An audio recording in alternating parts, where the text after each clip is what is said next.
So guys, অবশেষে তুফান movie থেকে বেরোম। আসলে তুফান মুভি অসাধারণ, আসলে যেরকম ভেবেছিলাম তার থেকে আসলে অসাধারণ। আর যে সাকিব খানের যে মুভমেন্টগুলো, সাকিব খানের যে এন্ট্রিগুলো অসাধারণ, আর তার যে প্রত্যেকটা বিজিএমগুলো বিশ্বাস করেন একদম অসাধারণ।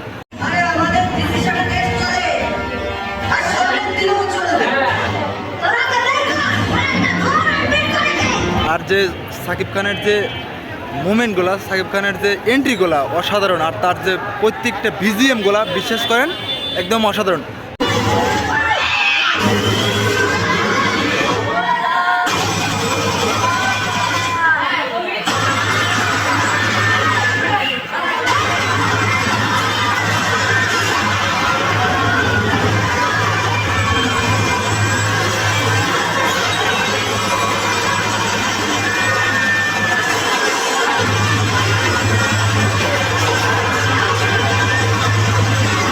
মাঝখানে একটা বিজিএম ছিল, সেই বিজিএমটা আসলে আমি যতটুকু মনে করি কেজিএফের আসলে কিছু বিজিএম আসলে তারা হুবহু মানে কিছুটুকু আংশিক নকল করেছে।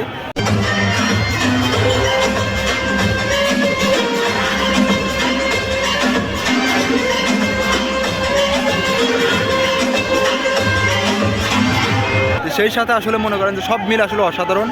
প্রত্যেক এন্ট্রিগুলো, প্রত্যেক বিজিএমগুলো মানে তার অ্যাকশনগুলো একদম অসাধারণ। সবার আসলে একটাই মানে কথা যে এটা কেজিএফকে নকল করা হয়েছে, আসলে কেজিএফের মধ্যেই হুবহু মানে কিছুটুকু আংশিক মিল রেখে আসলে ঘটনা করা হয়েছে। আর ঘটনাটা আমি আপনাদেরকে বিস্তারিত ব্লগের ভিতরে বিভিন্ন জায়গায় কীভাবে কী এন্ট্রি করছে সেই জিনিসগুলো আপনাদের দেখাবো। আর আপনাদেরকে বলবো ভিডিওটা আসলে কী নিয়ে ঘটনা করছে। আসলে শেষ পর্যায়ে যে ফিনিশিংটা, চঞ্চল যে এন্ট্রিটা, লাস্টে যে ফিনিশিংটা দিছে মানে তুফান 2 এর যে লাস্ট ফিনিশিংটা, আসলে লাস্ট তুফান কিন্তু 2 আসবে এটা তারা বলেছে।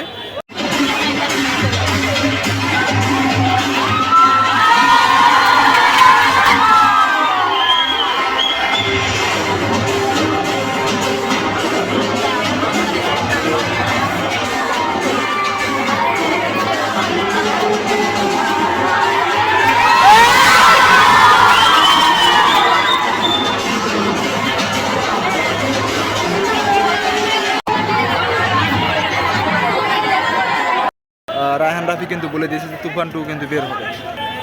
কুহু কুহু গানটা কোকিলের, হ্যাঁ এই গানটা মারাত্মক একদম অসাধারণ, কিন্তু গানটা রিলিজ করে না, কিন্তু গানটা কিন্তু অসাধারণ।